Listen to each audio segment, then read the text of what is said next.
অন্তর্বর্তী সরকারের সময়কালে সাংবাদিকদের বেতন স্কেল নবম ওয়েজ বোর্ড অনুযায়ী বাস্তবায়ন করার আশা প্রকাশ করেছেন তথ্য উপদেষ্টা মাহফুজ আলম। রবিবার বিকেলে তথ্য ভবনে জুলাই গণঅভ্যুত্থানে আহত সাংবাদিকদের স্বীকৃতি ও সম্মাননা প্রদান অনুষ্ঠানে তিনি একথা বলেন। তিনি জানান, সাংবাদিকদের সুরক্ষা আইন করার চেষ্টা চলমান রাখার পাশাপাশি সাংবাদিকদের চাকরির নিরাপত্তা নিশ্চিতের বিষয়েও কাজ করছে সরকার।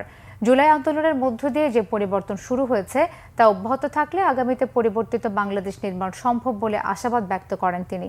অনুষ্ঠানে উপস্থিত ছিলেন জুলাই গণঅভ্যুত্থানে নিহত সাংবাদিকদের স্বজনরা।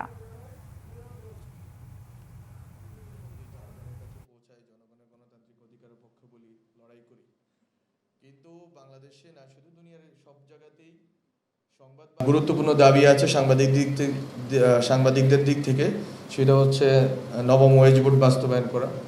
আমরা চেষ্টা করছি, এটা হচ্ছে ইন্টার মিনিস্ট্রিয়াল, শ্রম মন্ত্রণালয় যেহেতু এটা ডিল করে, ফলে আমরা চেষ্টা করছি যে শ্রম মন্ত্রণালয়ের সাথে কথা বলে, বা আরও কয়েকটা মিনিস্ট্রি জড়িত তাদের সাথে কথা বলে আমরা এটা 9th ওয়েজ বোর্ড বাস্তবায়নের কাজটা আমাদের সময়ে শেষ করে দিয়ে যাওয়া।